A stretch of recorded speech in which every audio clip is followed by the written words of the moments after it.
welcome to Be Bold America. I'm your host, Jill Cody. And before I introduce the topic and our guest's bio, I'd like to invite Julie in now. Julie, are you there? Hi. Hi. I'm here. Oh, Hi. I'm so glad. Well, the reason I want to invite you in a little early is that, as you might have seen, I was going to have a co-host today. Yeah. And Margaret Franz Costello woke up yesterday under the weather and can't join us today. So, it's going around. We'll be thinking about her. Yeah, well, she was so disappointed. She really was looking forward to discussing this topic and speaking with you. So, bummer. Yeah. But now you've got to just handle me. You know, it's just me today. Okay, good. Good. So to get started, I wanted to make a comment. Then I'll introduce the topic and then your bio. Okay. Okay. So on with the show. For my comment, I wanted to say that we have a program today that may seem a little off topic, from discussing ideas on how to restore our democracy and fight the climate crisis. However, it really isn't. On the KSQD website, Be Bold America's program description starts with saying, "We have a crisis in politics that can't be ignored, but we have a crisis in acceptable character and principle-centered living that can't be ignored either." What was just uncovered this past week is one stunning example of this. We learned that Fox so-called news reporters who promoted the big lie on their network knew the election was not stolen, but still promoted that lie anyway for fear of losing their audience to other right-wing media. And if that happened, they feared the resulting loss of revenue that would cause. Ram Dass said that truth is the basic fabric of the universe. The truth is everywhere. Wherever you are, it's right where you are. It is right there in front of us all, unless you have people in power positions intentionally ripping that fabric of truth for their own personal gain. Those who do this have no character, nor are they living principle-centered lives. It would be impossible for them to do what they do if they possessed either. We have big things to do. Today, our program is You Are the Universe, Ram Dass Maps the Journey, which is also the title of a new, beautifully designed guidebook. The guidebook has been sourced from 5 decades of recordings. In it, Ram Dass shares his life story and transformative teachings in his own words with honesty and humor. Ram offers teens and adults of all ages life-altering inspiration for understanding universal truths, navigating their unique paths with compassion and awareness, and living a meaningful life. Our guest today is Julie Weinstein. Julie's professional career is devoted to advancing environmental and social justice. She also serves as both a Jewish and Buddhist chaplain in the jails, within the justice movement, and for people experiencing loss, grief, and trauma. And Julie has been practicing Ram Dass's teaching for over 2 decades and co-leads community initiatives for the Love, Serve, Remember Foundation. Julie, welcome again to Be Bold America. Thank you. Hi, it's so good to be together. It is. I was looking forward to this interview a whole lot. So maybe the best place to begin is to just tell us briefly about Ram Dass. Yeah, happy to. Ram Dass was very well known and still is a very well known sort of counterculture icon from the 60s. He was early in his career was a psychologist and has a background in child psychology as well, and really started to explore in the 60s and early in his career, who we are and why we do the things that we do. And had the good fortune to spend some time with Timothy Leary at Harvard and do some psychedelic studies and really dive a little bit deeper into the truth of who we are and why we're here, and ended up leaving Harvard, got kicked out of Harvard, and he tells great stories about how that came about. And ended up journeying to India and had the beautiful fortune of meeting his teacher, his guru, and came back to the States after India and started speaking about just that, who we are and why we're here. And it's spent a lot of time going back and forth to India, also in social initiatives, the environmental justice movement, social justice initiatives, and Ram Dass's teacher, Neem Karoli Baba, his guru, said to love everyone, feed everyone, and tell the truth, and remember God. And that's exactly what he did. He spent his entire life doing just that. And I think many of your listeners will probably be familiar with his iconic book, Be Here and Now. It was sort of like the guidebook, the hippie Bible of the 70s, and it has sold over, well over 2 million copies now, and is printed in several languages and is read all throughout the world. And Ram Dass left his body, a few years ago in 2019, but his message very much lives on, and it's still very, very relevant today. Like the quote that you read earlier about truth as the basic fabric of the universe. So you can check out more of Ram Dass's teachings on ramdass.org. His foundation is run by wonderful, beautiful friends of ours, and there's retreats a couple times a year, and there's an amazing podcast, Be Here Now Network, and tons and tons of resources, really for everyone. Well, I think I read in the book too that he was going to India and looking to change his whole spiritual life and connect to his soul, and then I think the phrase he used is, then he met this old guy in a blanket. That's right. Yeah, that's right. That is absolutely right. He begrudgingly climbed a mountain and climbed a mountain. Literally was in the Himalayas and climbed the mountain and, didn't want to go, kicking and screaming up the mountain. And then, and you can read about his journey, but essentially kind of fell at the feet of this man who looked at him and loved him, despite all of his flaws and, all of his longings and clingings and shortcomings, and he had never experienced such unconditional love like that before. And his teachings, Neem Karoli Baba, who goes by Maharaji, which really means great being, had very simple teachings and really resonated deeply with Ram Dass at the time. So, yeah. So you're with the Love, Serve, Remember Foundation. Tell us about that. Well, the Love, Serve, Remember Foundation is Ram Dass's foundation, and they're really dedicated to continuing to share the message of Ram Dass. They host events a couple times a year. They, put out a ton of media, so a podcast, recordings. They keep the archive of Ram Dass's 50 years. He was prolific. He spoke all the time and taught all the time, and so that's the foundation. Aren't there groups around the country too? Yeah, there's amazing fellowships. Satsang is a word. It means spiritual community. It's sort of like a spiritual family or community, and there are satsangs all around the world.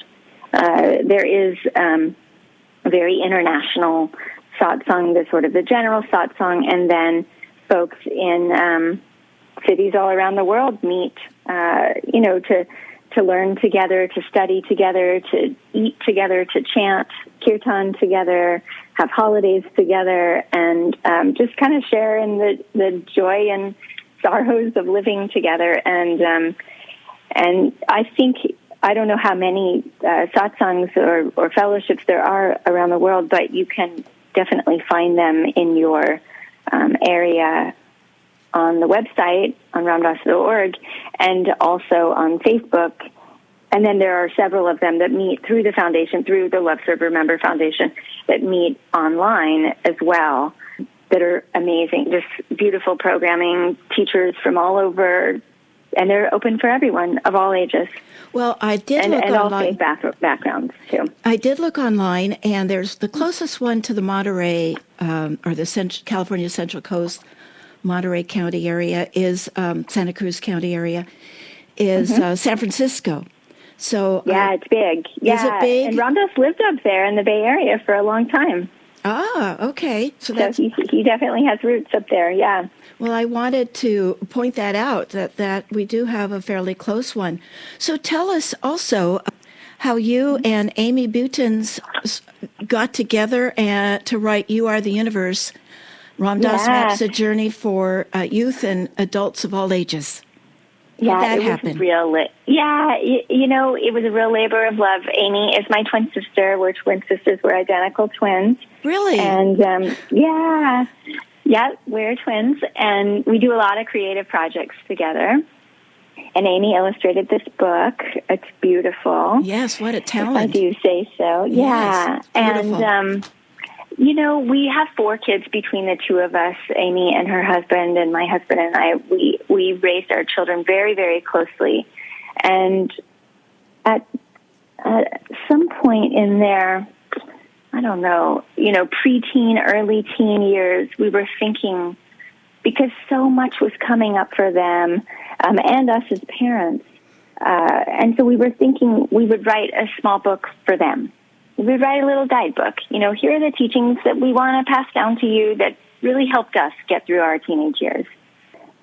And then we kept writing, and Amy and I had spent time with Ram Dass, and Amy and I spent and still spend a lot of time at the Neem Karoli Baba Ashram in Taos, New Mexico, because we both have homes in northern New Mexico, and that is a very special place for us. We've been going there for, over 25 years. And we just started writing. And at first we thought we would write like a young kid's book. We would write, something like very digestible and short and, some of the greatest hits. And then, the kids were getting older and we kept writing. And I know how books evolve. They just keep evolving. Exactly. And we didn't want to write this from our perspective. We wanted to translate to them, our favorite, most meaningful teachings. So it was all in his words. And anyways, one thing led to another. And we ended up almost like an archival project. We ended up sourcing this book from his words of over 50 years of recorded material. And, we reached out to the foundation. We have, like I said, friends at the foundation that we had come to know over the years. And, we just said, we're writing this for our kids, and this is like a real project here. And anyways, we went into collaboration around some concepts with them, and one thing led to another, and this book was birthed. And the section of the book, there are 3 sections of the book. And for those familiar with Be Here Now, you'll remember there are 3 sections in Be Here Now. There's the story in the front, and that story at the time was written up to when he met Neem Karoli Baba. And then there are those sort of like very groovy brown pages in the center section with the iconic teachings. And then there is this, what they call the cookbook in the back, the last third of the book. And those are sort of like the methods, the how-to, the details, the practices, the mantras, things like that. And this book was modeled off of the style of Be Here Now, where we took his story all the way up to his death, so from birth to death. So kind of like the sequel to Be Here Now. And then the iconic brown pages we have in our book as well, but those are new teachings post Be Here Now. And then where they have the cookbook in the back, we have our spiritual toolbox. And that, again, includes teachings from post Be Here Now up until his death. Well, I have questions for after the break. Yeah. You're listening to Be Bold America on KSQD 90.7 FM. Many voices, one station. Listen globally online from the ksqd.org website. Our topic today is You Are the Universe, and we're speaking with Julie Weinstein, who is the co-author with her twin sister, Amy Butens, of You Are the Universe, Ram Dass Maps the Journey, sourced from 5 decades of recordings in a beautifully designed guidebook. Ram Dass shares his life story and transformative teaching. Learn more by visiting ramdass.org. I'm your host, Jill Cody. Ready to connect and have fun? UC Santa Cruz will host the 2023 West Region Conference of Experiential Education. It takes place March 3rd to the 5th next week at the restored 150-year-old Cow Ranch Hay Barn and 30-acre farm and garden. The conference explores how educators and students can provide a learning environment in which everyone can thrive, promoting justice and equity. To learn more about this gathering, call Kim at 831-234-2046. Hi, it's Olivia Munn with my shelter pets, Frankie and Chance, reminding you that when you adopt a shelter pet, you discover all the things that make them unique. Adopt Pure Love at theshelterpetproject.org. Brought to you by the Ad Council, the Humane Society of the United States, and Maddie's Fund. We're back. Would you like a friend to hear this interview on You Are the Universe? Be Bold America is available as a podcast. Subscribe for free from your favorite podcast platform. Would you also like to be added to our news group and get advance notice of our upcoming interviews and the link to the audio afterwards? If yes, then please text Be Bold America at 22828. Text Be Bold America at 22828. And if you've signed up already, thank you very much. Also, I've just learned the provider for our news group is discontinuing this texting service. So if you've been thinking about joining by text but haven't done so yet, do it now before this easy method is gone. Now, Julie, I know an important area that Ram Dass talked about was in his teaching was understanding grief. Can you talk about that a little bit? Because I think there's a lot of grief from our national level into our personal lives that all of us need to manage. Yeah, there is so much grief. And Ram Dass spent a lot of time working with grief and people who are grieving. He often would say that grief is something that we can work with. You know, we don't have to push it away. We can spend our time with it. And, you know, back to this sort of first quote that you opened up with around truth.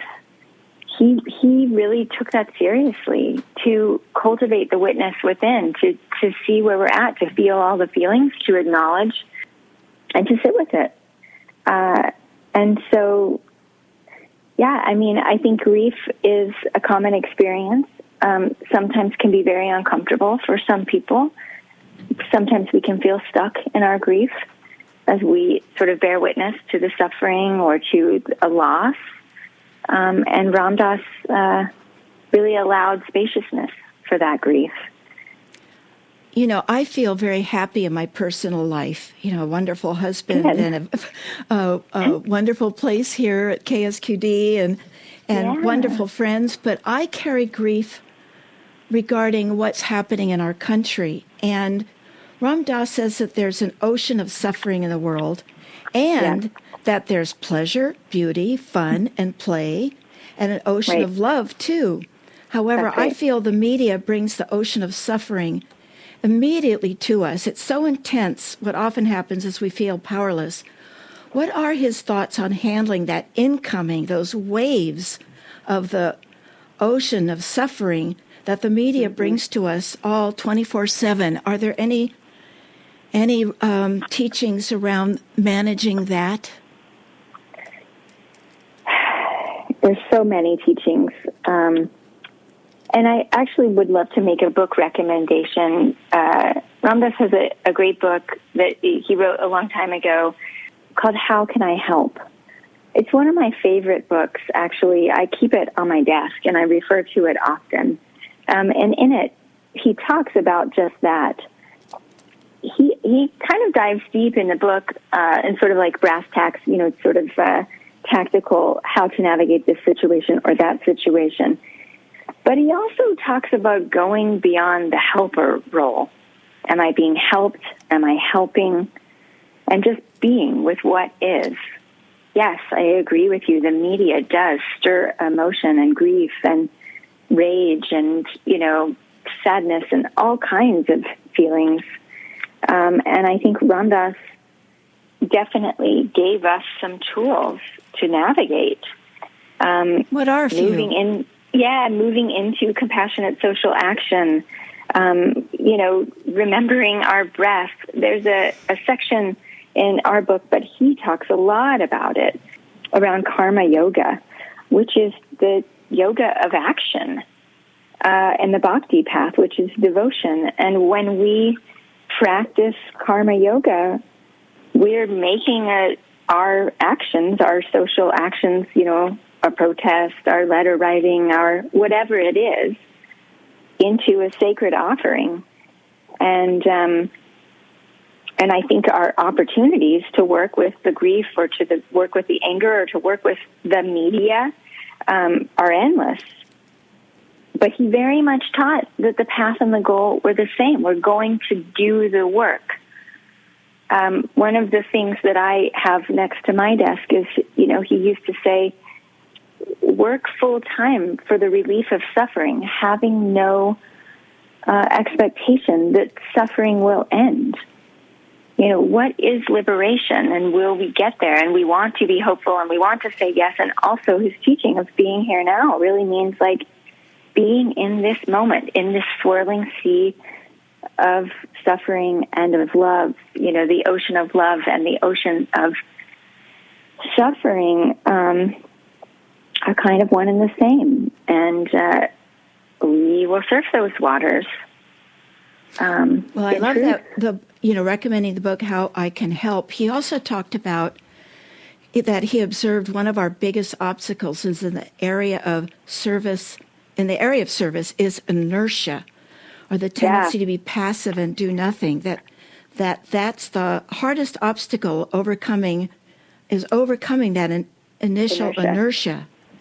That's right. It's absolutely right. I would love to read you these two paragraphs from the book if you like. Of course. He talks a lot. In his lifetime, he has talked a lot about overcoming the inertia, the overwhelm. This is real. We talk a lot about burnout, especially for those that, consider themselves activists or allies. We have to be gentle and careful with ourselves, but anyways, here I'll read you this because I think it's good. Exactly what you're talking about. Good. Go. He says, even though we find ourselves afraid and not feeling peaceful and less than fully loving and compassionate, we must act. There's no way you can be in an incarnation without acting. We cannot wait until we are enlightened to act in the world, and we don't need to withdraw from the world to become enlightened. We all hear the way in which our silence is itself an act of acquiescence to a system, which is what you were talking about, which allows the status quo to continue. I think it's very hard to understand when it seems like our participation is such a trivial act, how it's connected to the entire universe that way. But I feel that it's important not only for the relief of suffering that you do what you can for other people, but it's also important for you to open your heart that you do something. Like I've mentioned before, I can disagree with a political leader's actions. I can lobby for legislative changes. I can protest if I think what they support is wrong. I can disagree with actions that are not compassionate. But I want to keep my heart open if I don't. I am part of the problem, not the solution. That's what the inner work is, to become part of the solution. You don't have to act out of anger in order to oppose something because it creates suffering. You can become an instrument of that which relieves suffering by oppressing somebody with love. You can do social action out of love. Wow. Well, it's such a struggle because, again, I'm going to mention Fox So-Called News. I just recently saw a clip, and the strategy with their reporters is they'll say, you should be outraged by this. Yes. You should be angry about this. You're not going to like this. They set their viewers up for all of that. Well, Oh, yeah. Give them talking points for Yes. their emotions, breed fear. Right. But Ram Dass says, part of the truth, when we see the truth, part of the truth is that people lie. It's true. People lie. Well, one thing, too, when we're talking about ocean of suffering or the ocean of love, I took many years ago and taught the Dr. Stephen Covey's 7 Habits of Highly Effective People. Right. And Yep. he was talking about scarcity mentality and abundance mentality, Yeah. and that both worlds are out there. So if you're in the ocean of suffering, which I'm afraid the people that watch Fox so-called news and the others that are like that just want to stir up the anger and outrage Right. in people, that they're living in that scarcity mentality, victimhood, grievance. I don't have enough. It's Yeah. somebody else, them. And then, but there's also that ocean of pleasure, beauty, fun, play, that ocean of love, which I feel Yeah. is the abundance mentality. And I think it's really a conscious choice that people need to make on which world they want to live in, because both are out there. Yeah, I guess I would say too, Jill, both can be true at the same time. Ram Dass used to say, someone would ask him, Ram Dass, are you sad? And he would say, yeah, I'm really sad. And they would say, are you happy? And he would say, yeah, I'm really happy. And both can be true at the same time. I do get that, because as I started, I'm very happy in my personal life, Yeah. and yet sad about what's happening in the Right. country and to some of my fellow Americans. And you can be both at the same time. But I was thinking that where do you live predominantly? Where do Yeah, where well, are it's you? that old metaphor, right? Which wolf do you feed, or Yes, whatever, right? that's- That old thing, right? That's a wonderful Yeah. a wonderful poem. I think it's a Native American one. Which wolf do you feed? Well, Right. you are listening to Be Bold America on KSQD 90.7 FM. Many voices, one station. Listen globally online from the KSQD.org website. And we are speaking with our bold guest, Julie Weinstein, who is the co-author with Amy Butens of You Are the Universe, Ram Dass Maps the Journey. In this guidebook, Ram Dass offers teens and adults of all ages life-altering inspiration for understanding universal truths, navigating their unique paths with compassion and awareness, and living a meaningful life. We will be back with our guest, Julie Weinstein, right after Jim Hightower's commentary titled, Love to You from Valentine, Texas. Please be my Valentine. That is not only a warm, sweet, sometimes romantic sentiment people express in mid-February on frilly red cards. It's also the name of a 3rd century saint who literally lost his head, a 9th century pope whose reign lasted only 40 days, 3 Roman emperors, a very good Mexican hot sauce, and a tiny town in Texas. That town has a genuinely sweet story to tell and a unique role to play in the sending of thousands of Valentine's Day sentiments to people around the world. Valentine, Texas, population 217, was founded by the Southern Pacific Railroad in the 1880s and reportedly was named for one of the corporation's big shareholders. Nothing romantic about that. But in recent years, would-be Cupids have turned the town's name and, believe it or not, its one-room post office into a center of affectionate expression. What happened is that romantics from distant places began to batch up their pre-addressed stamped valentines and zip them to this postal outpost way out on the Texas-Mexico border. Why? Because to give their sentimental missives extra oomph, they wanted them to bear the special touch of being mailed from an actual place named Valentine. The greatest thing about our public postal workers is that they literally deliver, and the Valentine branch goes the extra mile to provide this loving gesture at no extra charge. Ismelda Ornelas, postmaster of the 79854 office, hand stamps each envelope herself. Indeed, the Valentine Post Office is now officially designated the Love Station. Moreover, the local school district holds an annual art contest among students to design each year's Valentine postmark, which is then stamped on each envelope. This is Jim Hightower saying, see, while the media tells us our world is going to hell, here's another grassroots example of loving, creative people going the other way. Happy Valentine's Day. The Hightower Radio Lowdown is brought to you by the Lowdown Happy Hour, live streamed from the Chat and Chew Cafe. Details at hightowerlowdown.org. If you're just joining us, we're speaking with our bold guest, Julie Weinstein, who is the co-author with Amy Butens of You Are the Universe, Ram Dass Maps the Journey. Now, Julie, I wanted to ask you another question about the guidebook, because when I was reading it, I became uncomfortable with relating Ram Dass's experience with hallucinogenics in a book for youth. Why was this included, and what was the purpose of its inclusion?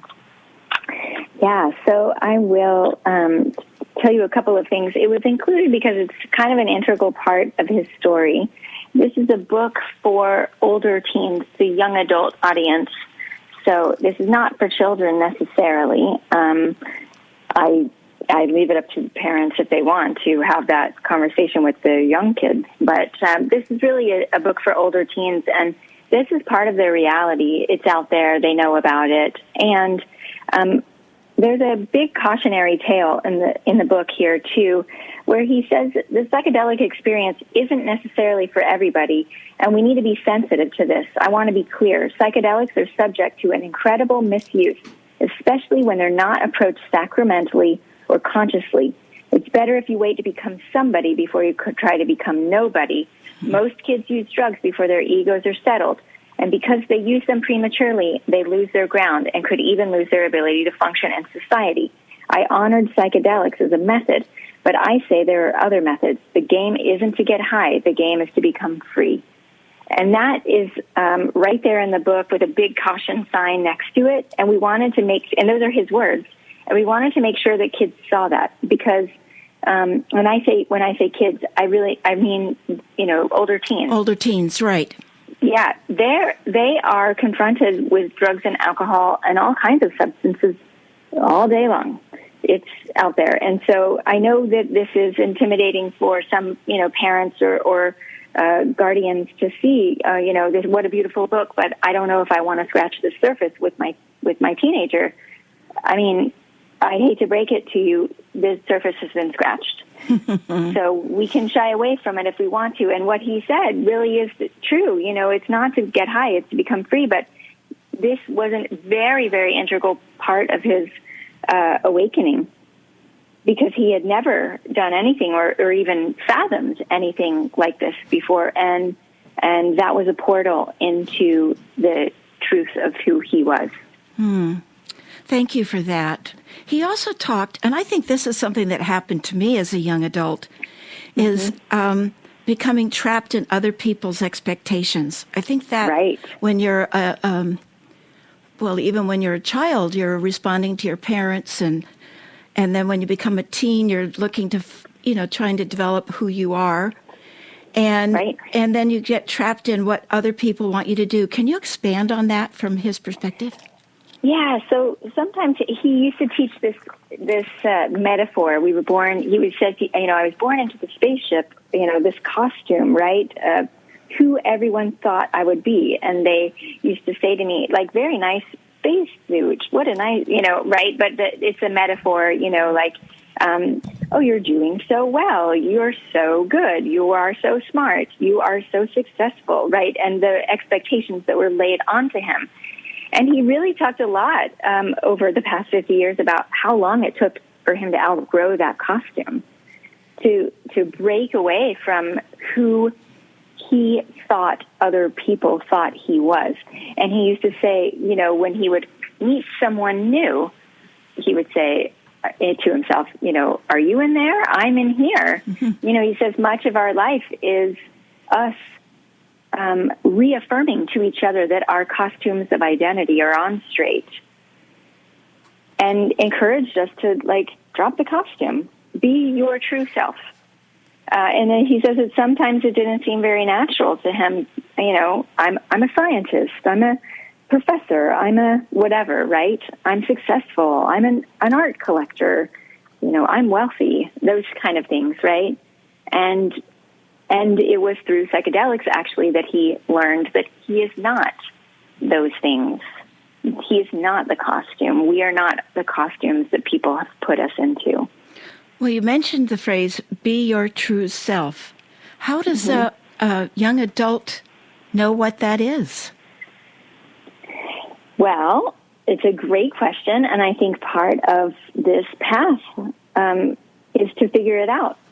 And I think there's a lot of adults that haven't figured it out either, right? This is a lifelong process. It's not just, it really is sort of like this archetypal or universal existential question. Who am I? Who am I? Why am I here? You know, how do I work in this world? What is my purpose? What happens when I die? Where do I come from? Those are fundamental questions. And, you know, the section on methods, and those are techniques to sit and contemplate it, whether it's through meditation or yoga or chanting or service, social action. You know, all of these things are tools. Being in spiritual community, prayer, you know, all of these things, right? These methods can help us. Well, he says... And they're for anyone of any age. Well, it also, a discussion for a young adult is, you know, when he talks about that he thinks the heart is the only institution that he trusts as an agent of social change. It's not the big organizations, not the government, not the family, but it comes down to the human heart. And I don't know that young adults are really taught to listen to their heart. Right. Or what does he mean by it comes down to the human heart? Yeah, most teens, most children aren't taught to trust themselves, right? Right. And those are great conversations for us to have with young people as educators, as guardians, as parents, as, you know, peer mentors, whatever, to talk about institutions, to talk about intuition, to talk about, you know, what we know to be true. Let them express their questions. Those are healthy conversations for any of us to have with kids right. today. Well, your section 2 of the guidebook is called From Here to Here to Here, and it talks about what are the 3 planes of awareness or 3 spheres of awareness. And it seems that it relates to this, that what we're just talking about. What does that mean, the 3 planes of awareness? Is one of them the heart? Right. Well, inside of our heart, we have awareness, we have a soul, we have an ego. And those are really the planes that Ram Dass says we operate in the world on. When we operate from our ego, we know what that looks like, right? Right. We sure do. But we can't drop our ego fully. That would be maybe unsafe for us. That would compromise our security in the world if we fully dropped the ego, right? Saying, you know, I deserve protection, or I belong, or I have value, right? We need a little bit of ego, not too much, but we need it. Having awareness, you know, when we recognize our own consciousness in the world, you know, our own passions, being able to discriminate, knowing what the, you know, uniqueness is of not only ourselves, but every person in the world, having the distinction that we are connected to truth, to each other, you know, all faces. That's important too, and that is another plane that we operate on. But Ram Dass talks a lot about the soul, especially later in his life. And when we operate from the soul, transformation is possible. That is where we really can bear witness to the deep suffering and not get so carried away in ego. The soul allows us to identify heart to heart with maybe someone that we do not want to identify with. You know, he says, like he talks about politicians being like shoddy or manipulative or deceitful, right? But we also know that they are fellow souls, just like we are. And when we can keep our heart and our mind like soft and open and receptive to see them as souls, we can do our work, we can do our action, from a different place that's not so maybe mired in ego or righteous, anger or what have you. Reject the action, but not the person, right? We don't necessarily, we might not be able to change people, but our love, I believe, and I think Ram Dass very much believed, is powerful enough to make that possibility.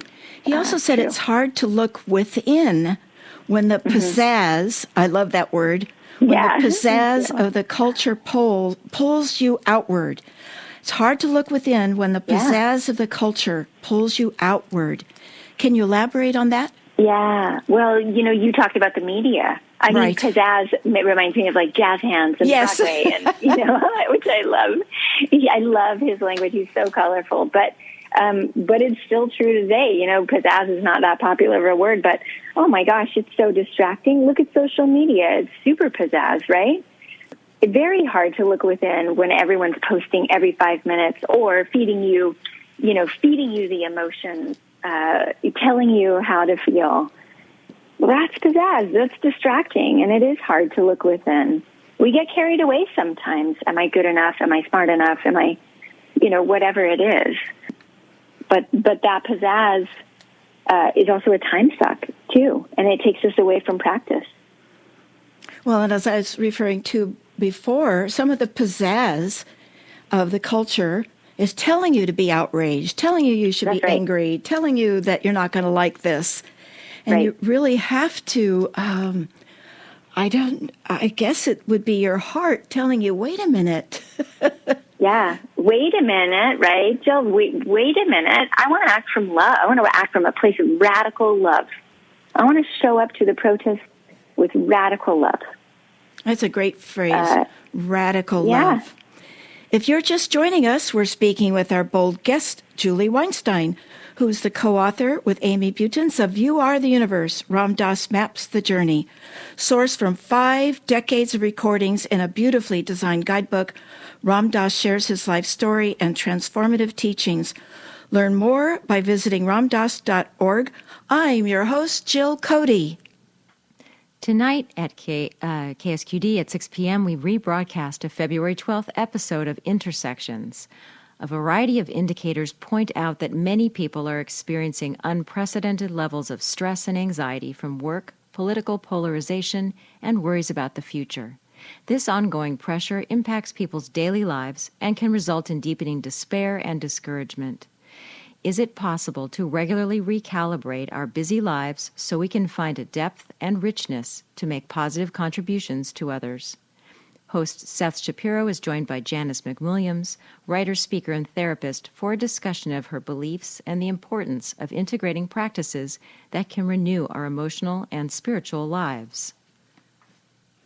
Did you know that 6 corporations own 90% of the media in the United States? Isn't it about time we own some too?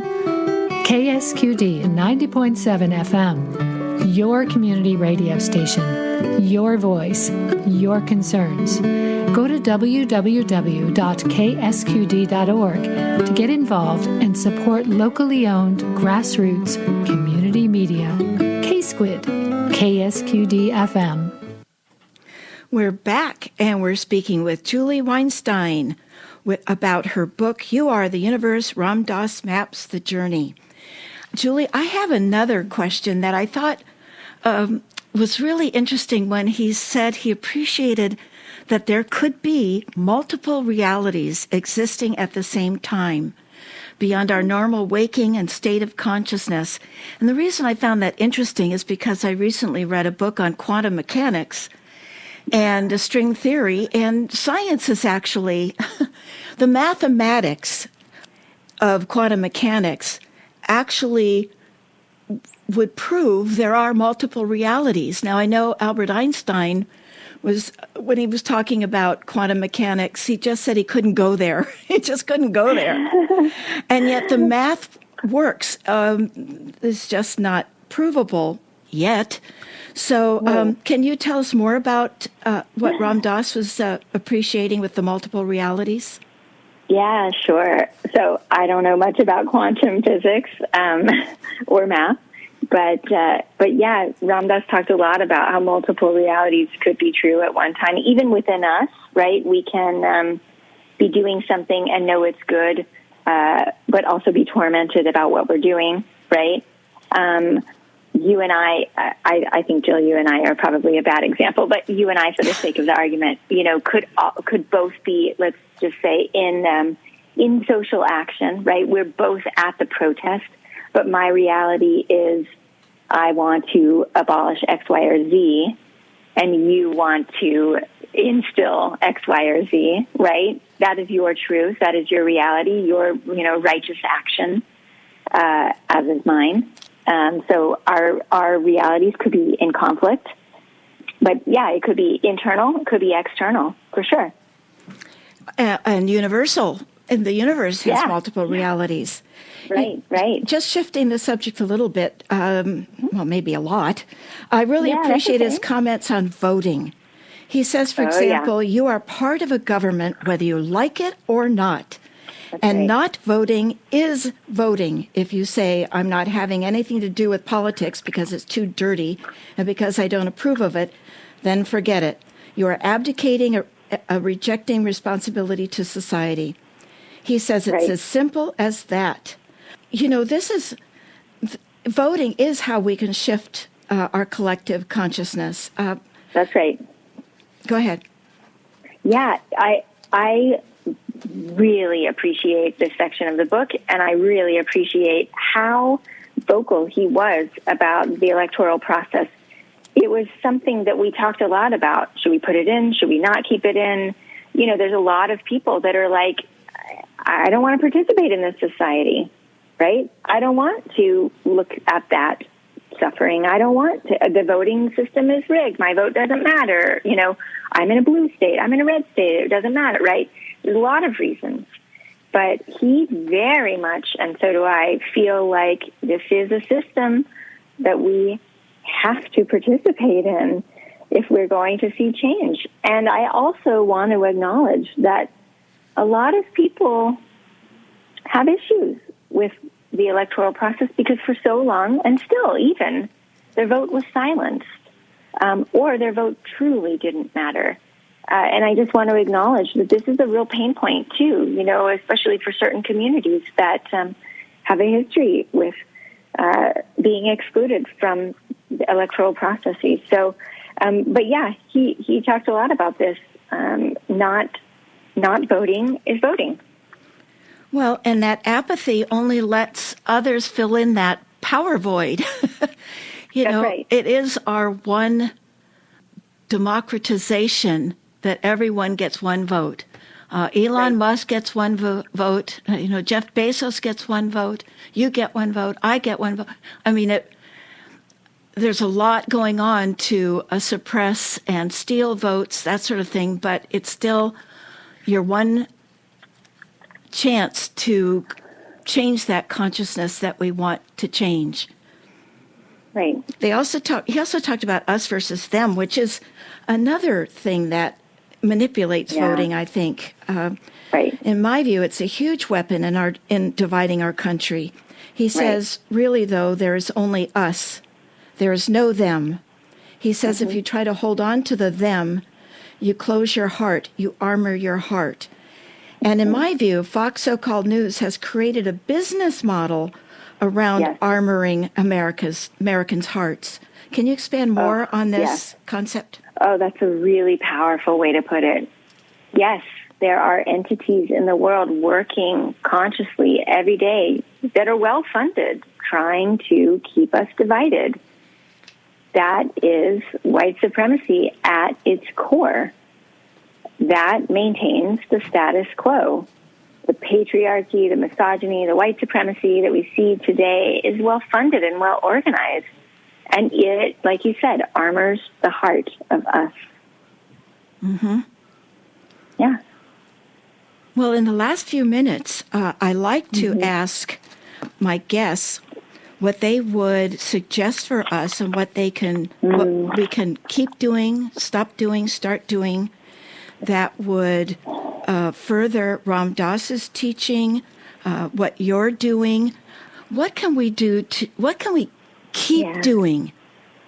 Okay, so I love this question. I don't want to make any assumptions about what people are or aren't already doing. So I'll just offer 3 key teachings that you might want to incorporate more or less of. But Good. Ram Dass, if he said anything at all, he said to love everyone. He said we don't have to like everyone, incarnation, but we can love their soul. That is the truth of who they really are, right? We can reject the action, but not the person. We can love the soul, not their role. And I want to invite us to remember that. Love the when we work person. in social action. What was that last one? Love the person, not their Love their soul, not the role. Yeah. not their role. You can reject the action, but not the person, right? We are all souls. And if it helps, you can imagine us all as brand new newborn babies. But yeah, I love everyone.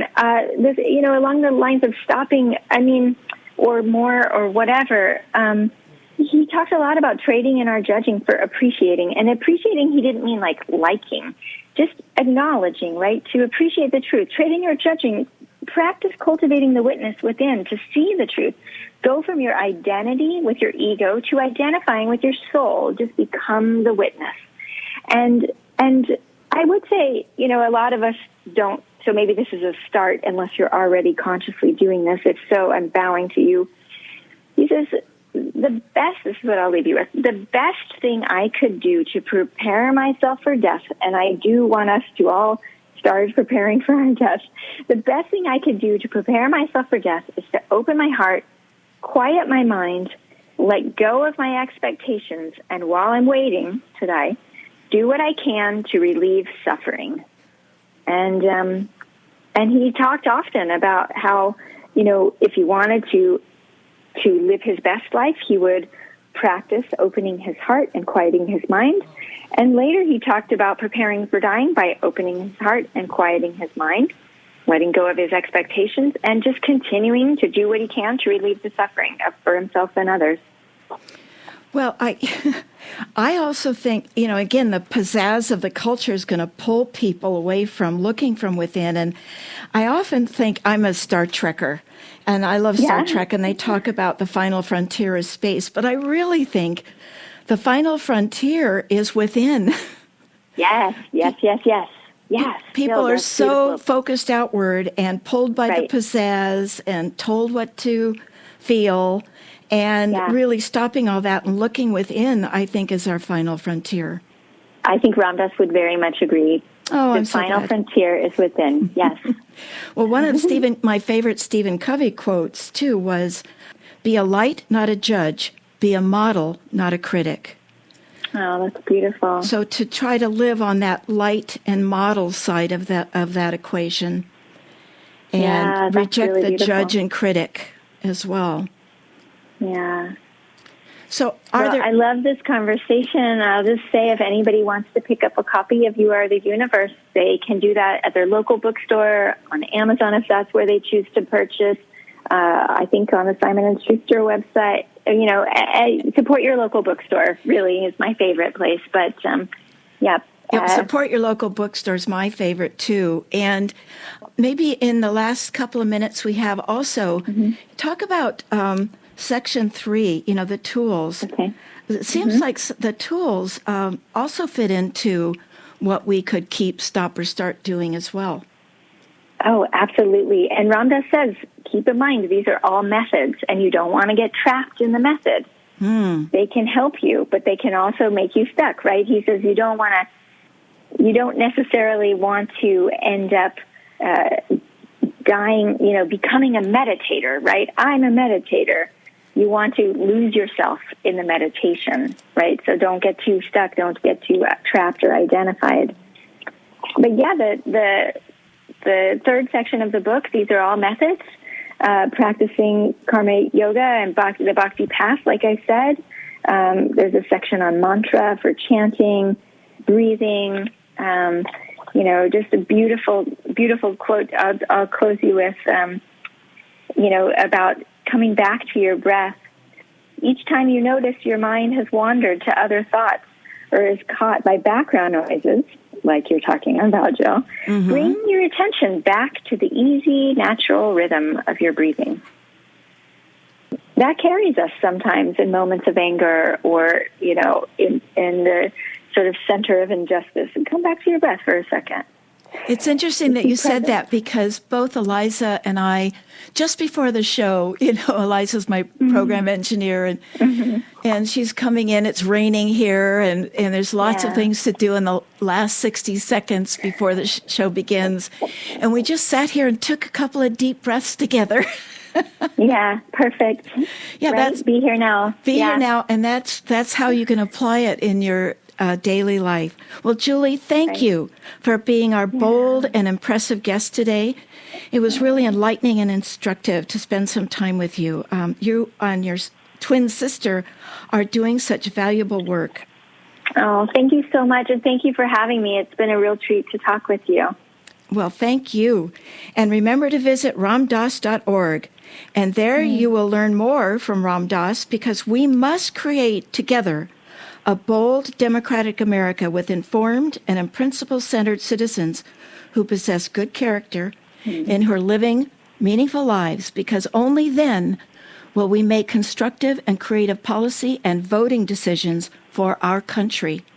Our future depends on it. What's next on Be Bold America? Please join us on Sunday, March 12th, when we'll be discussing how can we unlock climate science. For this program, we will be interviewing Monica Granados in Ottawa, Canada, who is the Assistant Director for Open Climate at the international nonprofit organization Creative Commons. The climate crisis's resulting harm to our global biodiversity is one of the world's most pressing challenges.